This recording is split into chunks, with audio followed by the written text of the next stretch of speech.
saja masukkan gitu ya. Tapi kalau untuk pencatatan di buku itu biasanya bentuknya formulir. Kemudian kalau penjurnalan itu proses pencatatannya, pencatatan ke dalam formulir tadi. Kemudian di akuntansi penjurnalan sering disebut juga pencatatan pertama. Jadi pertama kali dalam kegiatan keuangan itu adalah jurnal. Ya. Oke, lanjut ya. Format jurnal. Dalam jurnal harus memuat informasi lain. Jadi di dalam formnya itu biasanya ada nama halaman jurnal, ada tanggal, ada nomor bukti transaksi, ada nama dan kode akun yang terlibat, kemudian deskripsi singkatan, kejelasan apa untuk apa gitu ya. Biasanya di bawahnya nanti ada referensi dan nilai rupiah yang ada di debit dan kredit. Kemudian penjurnalan didasarkan pada metode pencatatan berpasangan atau double entry dan menerapkan ketentuan debit dan kredit. Jadi double entry itu penulisan di kredit di debit sama dan di kredit itu sama nominalnya. Intinya gitu kalau double entry. Nah di sini ada bentuk jurnal umum. Jadi ada tanggal, B atau T-nya adalah nomor bukti transaksi. Biasanya nomor bukti transaksi ya, BT itu bukti transaksi, nama akun atau keterangan, kemudian ada referensi, kemudian debit dan kredit. Jadi nanti bentuk pencatatan atau formulirnya tadi itu bentuknya seperti ini. Oke. Mekanisme pencatatannya, yang pertama nama jurnal dan halaman jurnal, di mana ini difungsikan untuk dasar referensi akun-akun yang ada di buku besar, sehingga penting dalam upaya penyajian kebenaran pencatatan transaksi. Jadi apabila pada saat pencatatan akun pada jurnal ada kesalahan, nanti pada saat pencatatan di buku besar atau ke selanjutnya itu pasti akan salah. Sampai akhir akan salah. Jadi intinya, yang paling inti itu kalau memang jurnal umumnya sudah benar, pasti ke belakangnya sudah benar gitu. Intinya tidak ada kesalahan. Kalau ke belakang untuk pencatatan selanjutnya itu tidak ada kesalahan. Kemudian tanggal pasti mencatat tanggal terjadinya transaksi sesuai dengan kwitansi yang kita dapat, tanggalnya berapa, tahunnya berapa, bulannya berapa. Kemudian nomor bukti transaksi, biasanya nomor bukti transaksi itu terkadang kalau di accounting itu masing-masing perusahaan memiliki kode-kode akun tersendiri ya. Jadi nomor bukti transaksi bisa saja misalnya transaksi pembelian dikodekan apa gitu, itu bisa. Atau memang yang materi kemarin itu aset itu nomor 100 sampai berapa itu boleh. Itu namanya kode akun atau nomor bukti transaksi. Tapi terkadang kalau kwitansi yang berasal dari perusahaan lain atau kita membeli gitu ya, membeli kemudian ada nomor faktur gitu. Nah itulah nomor bukti transaksi. Nomor nota kayak gitu, itu ada. Kemudian nama akun dan keterangan. Nah ini yang sangat mempengaruhi pencatatan dalam jurnal itu, yang sangat krusial banget itu sebenarnya nama akun atau keterangannya. Kalian salah aja, misalnya ada pencatatan pembelian pada kas kayak gitu, tapi di atas kalian tulis misalnya penjualan padahal itu pembelian, atau piutang tapi kalian tulisnya utang, itu fatal banget gitu. Kemudian ada referensi. Referensi ini adalah nomor kode akun masing-masing. Nah, referensi ini sebenarnya yang kode akun yang kemarin materi kemarin ya, yang ada 100 sampai 200-an gitu. Itu ada kodenya, misalnya 11, kalau pas itu 100, kemudian aset lancar itu dari 100 sampai berapa gitu. Kemudian debit kredit mencatat nilai dari masing-masing akun yang dipengaruhi oleh transaksi bisnis, tergantung nominal yang berapa. Jadi debit kredit itu untuk mencatat nominalnya. Jadi tadi ada di formulirnya. Nah, di sini ada ilustrasi. Kita ke pencatatannya ya. Ilustrasi. Di sini ada Mutiara Daraja mendirikan sebuah studio foto. Jadi ini perusahaan. Kalau studio foto perusahaan apa? Jasa. Baik, jasa ya. Perusahaan foto pada tanggal 1 Juni 2015 diberi nama Nusantara Indah. Berarti nama merek studio fotonya atau brandnya adalah Nusantara Indah. Yang terletak di jalan bla bla bla gitu ya. Berikut merupakan informasi mengenai transaksi perusahaan di bulan Juni. Jadi ini 1 bulan. Ini transaksi untuk 1 bulan. Yang pertama, biasanya soalnya seperti ini. Si Mutiara ini pemilik tadi ya, pemilik studio, ownernya menginvestasikan dana dan peralatan foto masing-masing senilai 10 juta dan 15 juta ke dalam perusahaan sebagai modal awal. Jadi yang modal awal maksudnya yang berbentuk uang itu tadi 10 juta ya, 15 jutanya itu berbentuk peralatan tapi dia diuangkan, maksudnya langsung dijumlah gitu ya.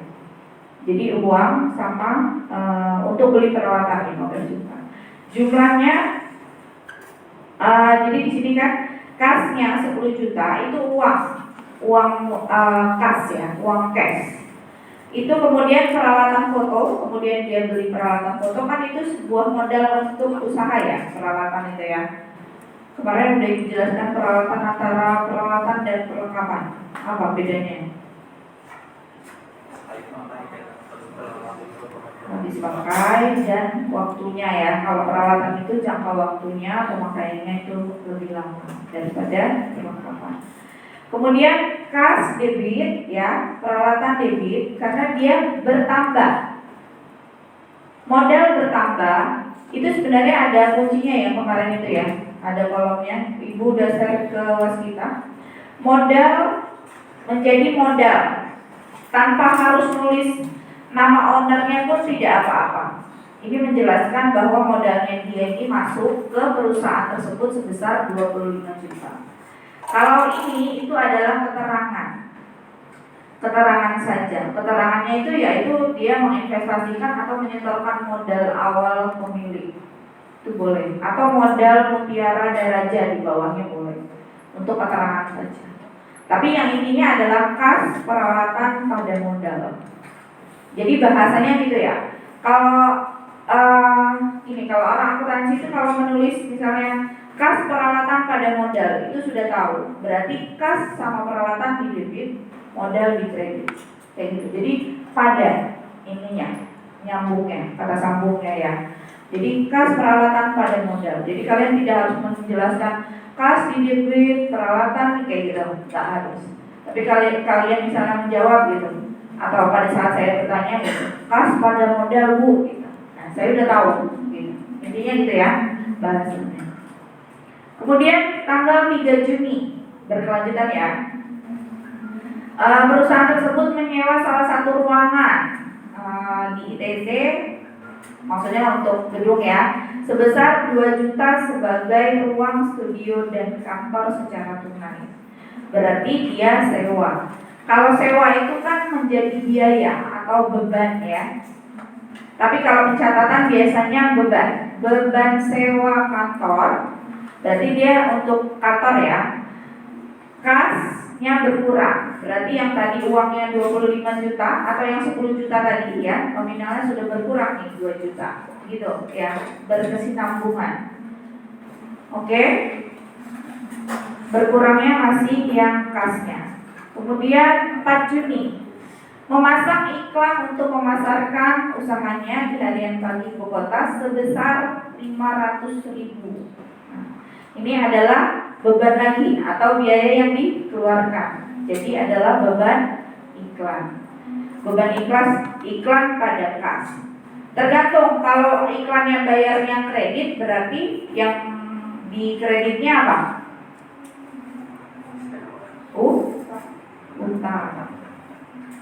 Utang iklan gitu ya. Ini kan tunai. Jadi kalian harus memperhatikan soalnya. secara tunai, secara kredit. Itu berbeda jurnalnya. Oke? Kemudian membeli perlengkapan foto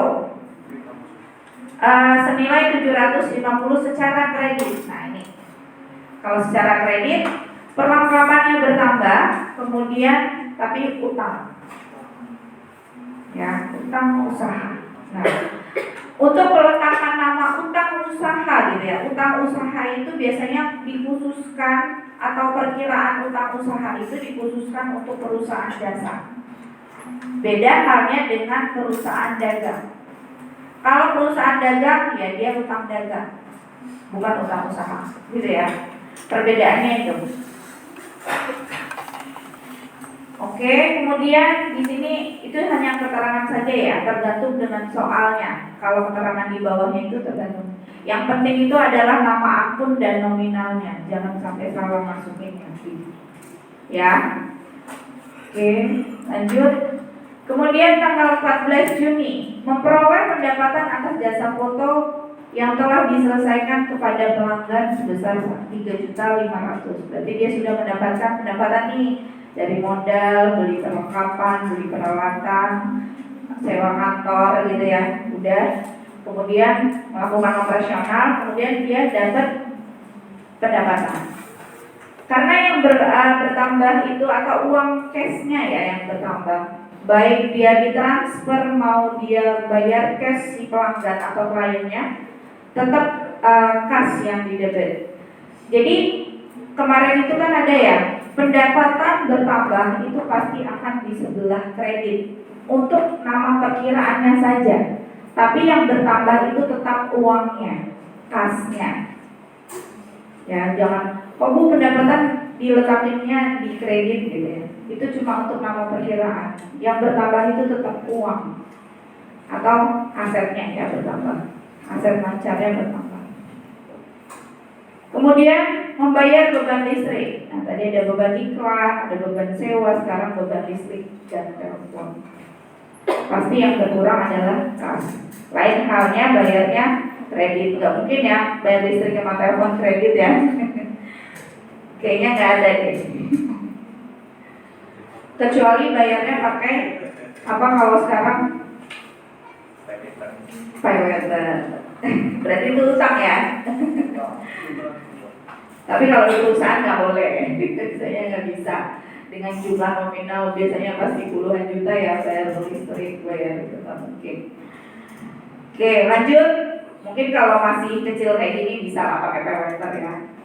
Tapi paling tidak sudah lunas kesananya gitu loh. Bukan hutang sama PLN-nya gitu kan, tapi hutang sama pihak ketiga. Terserah uangnya dari mana, pikir PLN gitu kan. Tapi kan sudah lunas ya kalau pakai pay letter. Kemudian perusahaan meminjam dana ke bank.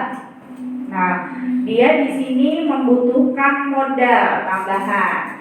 Kemudian dia merencanakan pinjam uang ke bank untuk menambahkan modal. Oke, di sini untuk meningkatkan usahanya sebesar 10 juta. Tetap yang bertambah adalah kas, uangnya bertambah ya, dan utang bertambah tetap di sebelah kredit, utang bank. Jadi besar 10 juta. Kemudian membayar gaji karyawan pasti jadi beban atau biaya ya. Beban pada kas, beban gaji tergantung apa bebannya. Tadi ada beban iklan, beban listrik, ini beban gaji sebesar 700.000. Kemudian tanggal 28 telah melaksanakan kontrak kerja mengenai pemotretan acara wisuda di salah satu perguruan tinggi sebesar 10.500.000. Berarti ini kita mendapatkan pendapatan. Jasa pemotretan tersebut belum diterima uangnya. Berarti kliennya hutang sama kita. Nah, namanya adalah piutang. Kalau piutangnya sudah dibayar, jurnalnya jadi kas ya. Piutangnya di apa? Jadinya kayak mana? Kalau uangnya sudah dibayar, seperti penerimaan tadi ya, Kasnya yang debit, piutangnya yang kredit. Gitu ya. Oke, lanjut. Tanggal 30. Mutiara Daraja telah mengambil kas perusahaan untuk kepentingan pribadi sebesar 1 juta, karena dia sudah merasa sudah ada pendapatan ya tadi ya, jadi dia bisa ambil uang di situ gitu ya, sebesar 1 juta. Nah tadi prive ya, kalau di penulisan jurnal itu pasti prive, bukan pengambilan pribadi pada kas. Oke, ini tanggal 30. Nah, itu biasanya di akhir. Kemudian perlengkapan foto yang telah digunakan. Tadi kan kita beli perlengkapan ya. Beli perlengkapan. Kemudian yang sudah dipakai dengan nilai yang sebelumnya tadi berapa perlengkapan? Kita beli berapa ya tadi? 15 juta ya tadi. Perlengkapan foto, misalnya kalau foto itu biasanya perlengkapannya apa aja sih? Apa kalau perlengkapan foto? Mungkin kalau dulu rollnya itu ya isinya. Kalau sekarang apa ya jadi kalau perlengkapan? Terserah lagi untuk apa ya? Bisa jadi kertasnya untuk materinya gitu kan, untuk yang dikasihkan klien itu bisa. Oke, jadi ini adalah beban perlengkapan. Jadi dijadikan beban ya. Jadi perlengkapan yang sudah dipakai itu menjadi beban pencatatannya, karena memang sudah dipakai. Tapi tetap pada perlengkapan foto. Beban perlengkapan foto 500.000. Nah ini adalah ringkasannya tadi. Jadi tadi kan satu-satu nih. Nah ini dicatat dalam kolom. Jadi satu sebenarnya. Tapi nanti Ibu contohkan lagi di ada. Jadi ini pencatatan yang tadi dijadikan satu dari tanggal 1 Juni sampai dengan, kalau di sini debit kredit belum ada penjumlahan ya. Maksudnya belum ada pengurangan, misalnya 25 dikurang 2 juta itu belum. Masih pencatatan biasa sesuai dengan nilai transaksinya. Ini 1 Juni, 4 Juni sampai tanggal 30 tadi ya. Nah, 30 itu tadi beban perlengkapan. Nah, ini nanti kalau di kertas itu dijumlah ya. Dijumlah pasti nilai debit dan kreditnya itu balance. Kalau nggak balance berarti di atasnya sama. Ya, itu baru awal. Jadi ini nanti dijumlah. Oke, setelah tadi sudah membuat catatan seperti ini, kemudian langkah selanjutnya adalah ke buku besar.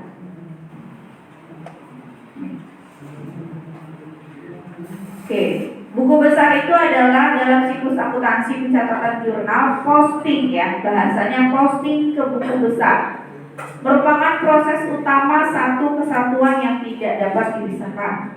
Kemudian setiap transaksi bisnis yang dicatat di dalam jurnal umum secara kronologis atau secara spesifik itu diklasifikasikan lagi gitu ya, digolongkan lagi. Misalnya kas semua pencatatannya.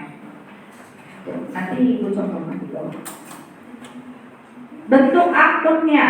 Jadi buku besar itu kemarin Ibu sudah singgung ya, ada bentuk T dan bentuk kolom. Biasanya bentuk T ini digunakan hanya untuk mempelajari atau menganalisis persamaan akuntansi dan jarang digunakan di dunia praktek akuntansi. Maksudnya bentuk T ini sebenarnya untuk kayak saya mengajarkan kalian gitu, lebih mudahnya gitu. Tapi kalau pencatatan di perusahaan itu biasanya sudah berbentuk kolom, ya, bentuknya kolom.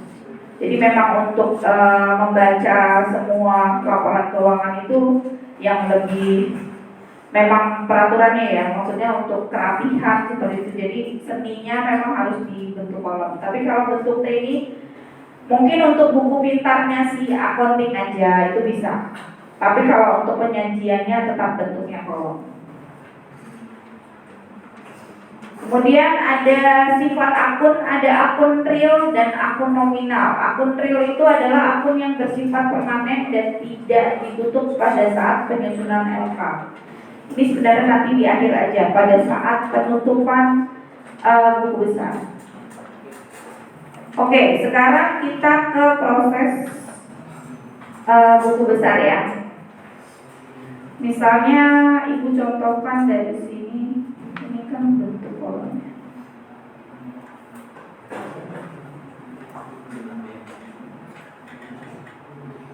Kontrol klik guys. Oke. Ini ada contoh. Di sini ada pencatatan jurnal umum. Ini tadi ya, sebenarnya jurnal umum yang punya si Mutiara tadi, ya. Ibu pindahkan ke Excel, ya. Ibu pindahkan ke Excel, itu ada namanya itu jurnal umum. Kemudian itu ada halaman 001. Nah, biasanya jurnal umum itu dalam sebulan bisa dibuat 2 kali.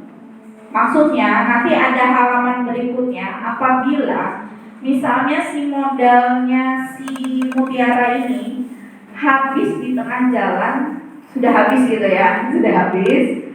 Kemudian kan kayak tadi tuh, kemudian dia menaruh lagi modal gitu. Nah, itu pencatatan selanjutnya itu jurnal halaman kedua. Tapi masih di bulan yang sama ya. Misalnya tanggal 15 sudah habis nih. Kemudian pencatatan tanggal 16-nya modal ditambahkan atau tadi dia hutang bank gitu ya. Tapi kalau tadi itu uangnya belum habis tapi dia butuh modal tambahan, tapi masih ada. Biasanya seperti itu. Tapi kalau untuk belajar biasanya yang satu saja. Tapi nanti kalau di praktek di perusahaan biasanya banyak jurnal itu banyak. Jadi ibu contohkan di sini ada 1 Juni ya, bukti transaksinya 001. Ini disesuaikan dengan bukti transaksinya. Kemudian tadi kas peralatan pada modal. Oke. Di sini ada refnya. Kemudian di sini ada buku besarnya. Jadi buku besar itu bentuknya seperti ini. Kalau yang kolom ya. Kalau yang kolom, tapi nanti ibu tetap contohkan bagaimana bentuk T-nya ya.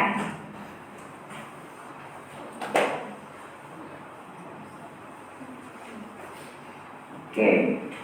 Untuk mengerjakan buku besar, untuk mudahnya, kalian mengurutkan saja apa yang sudah dicatat di jurnal umum. Misalnya satu transaksi di nomor 1. Ada kas, peralatan, dan modal. Jadi untuk memudahkan, kalau kalian mau mudah sebelum dimasukkan ke jurnal ke posting buku besar yang kolom, kalian buat seperti ini dulu saja nggak apa-apa. Jadi di situ ada 3 perkiraan ya, ada kas, kemudian peralatan ya, dan modal, gitu ya. Nah, jadi dia masing-masing. Ini fokus ke nomor 1 dulu ya. Kas di sebelah debit. Ini debit, ini kredit. Ya.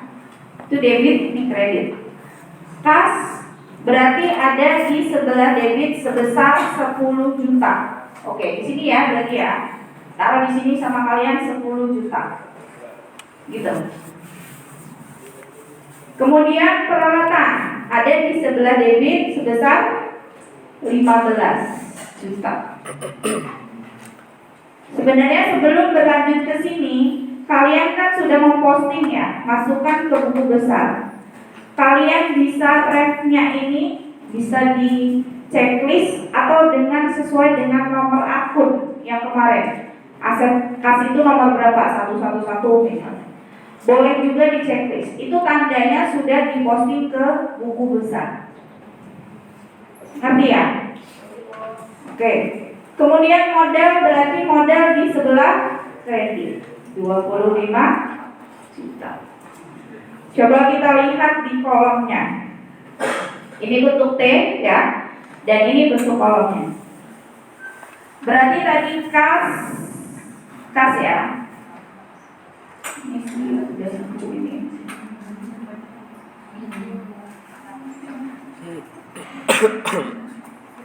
Nah ini beban sewa sama belum? Ini ya, kita fokus yang ke kas dulu. Kas di sebelah debit, ini sebelah debit ya. Dia pencatatannya di sebelah kiri. Ini ada beban sewa. Ini sebelah debit, ini sebelah kredit. Ini belum sebenarnya. Yang ini belum. Ibu ini dulu ya, biar tidak Oke. Ini ya. Dicatatnya di sini. Kalau di kolom ini modal ya. Tapi dia di kas. Sebenarnya keterangannya nggak apa-apa, memang modal. Tapi ini pencatatan 10 juta tadi ada di ini ya, sebelah debit. Kemudian kita lihat peralatan. Peralatan berarti di sini ya. Peralatan 15 juta. Seperti itu. Kemudian modalnya berarti di sebelah kredit ya. Nah, ini.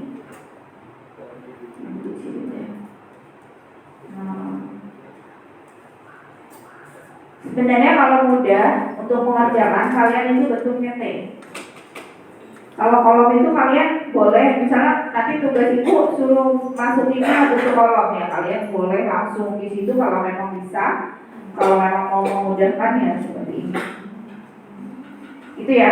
Begitu juga selanjutnya. Oke. Nomor 2, kita selesaikan dulu aja bentuk T-nya ya. Kemudian nomor 2 atau transaksi tanggal 3, ada beban sewa pada kas. Berarti yang belum ada adalah beban sewa. Beban sewa.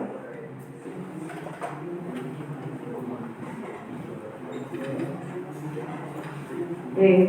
Beban sewa di sebelah debit ada 2 juta. Berarti 2 juta di sini. Yang kreditnya apa? Kas. Kas berarti dicatatnya di sini. 2 juta. Ngerti ya? Perputarannya ya? Oke. Insya Allah. Ya berarti nanti kuisnya seperti itu. Ada soal, kemudian kalian catat ke jurnal, kemudian posting ke buku besar. Ada yang bertanya? Oke, kita selesaikan dulu coba. Kemudian ke tanggal 4. Tanggal 4 itu ada beban iklan pada kas. Berarti yang belum ada beban iklan. Beban iklannya di sebelah debit ya. Sebelah debit sebesar 500.000. Dan sebelah kreditnya kas 500.000. Ibu selesaikan biar kalian ngerti sampai mana nanti hasilnya seperti apa gitu ya. Kemudian transaksi nomor 7 ya. Tanggal 7. Oke, perlengkapan ya. Perlengkapan pada utang. Berarti belum ada semua ya. Perlengkapan ini.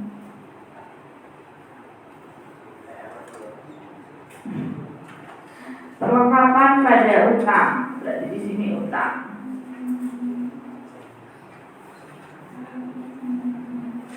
Perlengkapan pada utang sebesar tadi 7 ya, 10 juta. Perlengkapan 10 juta, utangnya di sebelah kredit 10 juta. Tapi nanti pada saat penulisan jangan ikuti ibu ya, ini 10 juta JT gitu. Jangan ya, tapi nominal ya. Jangan ini ibu singkat aja. Terus selanjutnya tanggal 8. Tanggal 8. Tanggal 14 ya. Ini ya. Kas pada pendapatan. Berarti yang belum ada pendapatan. Bu. Ya. Itu 750.000. Yang mana 750? Oh, perlengkapan 10 juta. Minus. Iya. Minus 4. 750. Ini sebelah kredit. 9 juta. Ini tadi pendapatannya. Pendapatan berapa? 3.500.000. Kasnya yang bertambah ya. 3,5 juta.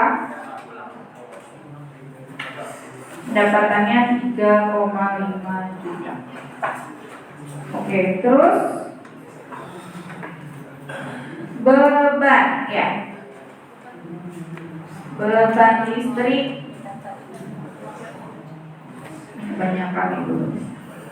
Sini aja ya.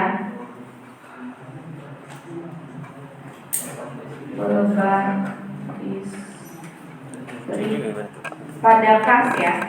Berapa beban listrik? 400.000. 400.000. Berarti di sini 400.000. Kemudian apa lagi?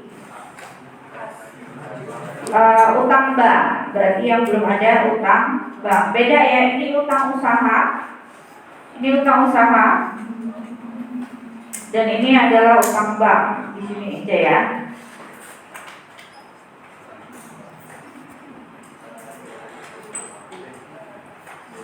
Utang bank berarti berapa? 10 juta ya. 10 juta sebelah kredit, kasnya sebelah debit 10 juta. Oke, kemudian beban gaji.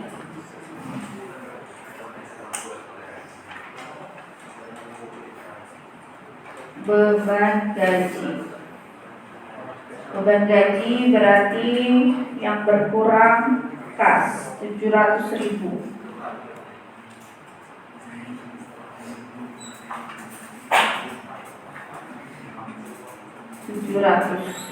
Ini spidolnya nggak pernah disimpan ya. Kemudian piutang ya.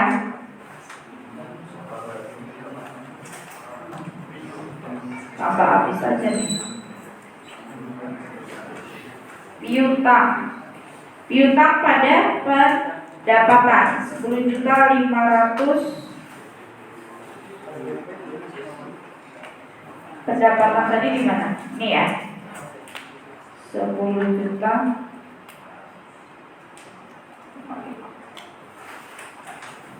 Kemudian prefer. Yang belum ada prefer.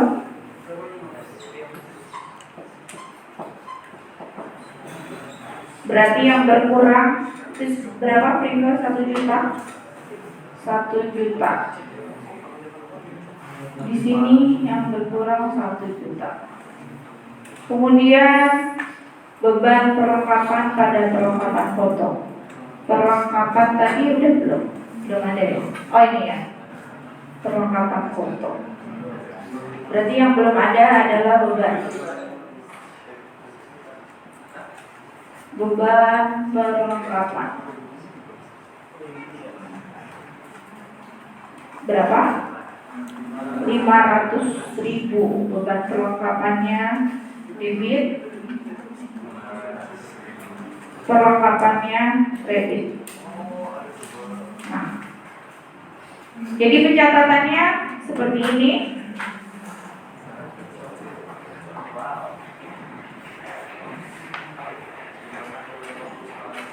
Biar kalian yang rapi ya. Pada saat nulis di kertas misalnya ibu mintanya buku besarnya bentuk T aja gitu ya, yang mudah. Tapi nanti ya diketik lah ya. Jangan tulisan boleh. Nah setelah ini bukan hanya didiamkan saja. Apabila ada yang selisih itu dijumlahkan. Seperti ini. Ini jumlahnya berapa? Berapa coba dihitung? 10, 20, 23, 500 ya. Ini 700 berapa? 2, berapa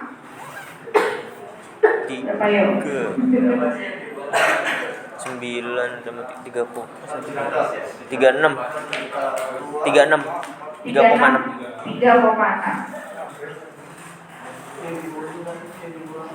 Nah, kalau ini sudah dijumlahkan kemudian dikurangkan, ini dikurang, itu 1 juta bawahnya. jadinya berapa? Itu 4,6 kayak 19, ayo hitung. 9 tambah 7 1,6. 19,9. Itu Betul? 4,3. Ya pokoknya itulah ya. Tapi harus jelas ya, maksudnya nanti hitungannya benar ya. Nah ini nanti ini letaknya di debit karena dia yang lebih besar itu di debit. Kalau dia lebih besar yang kredit, dia diletakkannya di kredit. Nanti mempengaruhi neraca saldonya. Kemudian yang ini tadi ya, yang ada selisih tadi ini ya, 750 sama 500. Berarti sisanya 250. Ini nggak usah digubris lagi, yang diambil nanti ini. Ya, di debit. Ada lagi yang selisih? Tidak ada. Intinya yang kalau selisih itu dihitung dulu, kemudian dikurang. Mengerti sampai sini? Nanti lah ya.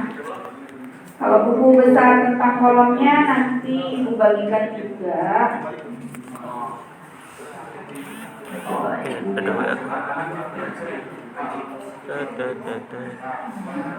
Kalau kolomnya ya seperti ini. Gelap betapnya.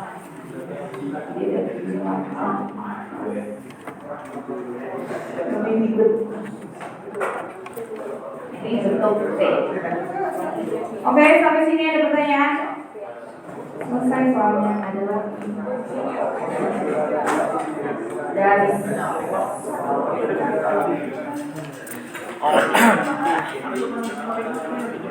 ini kolomnya nanti kalau besar juga di luas kita ya.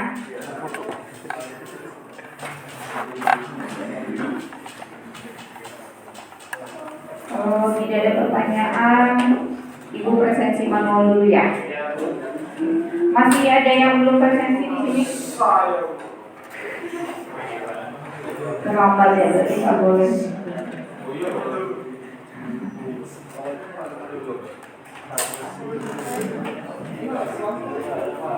Nah, LTS ini.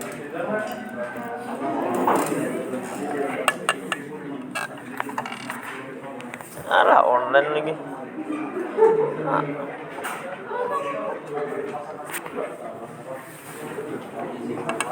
Oh iya,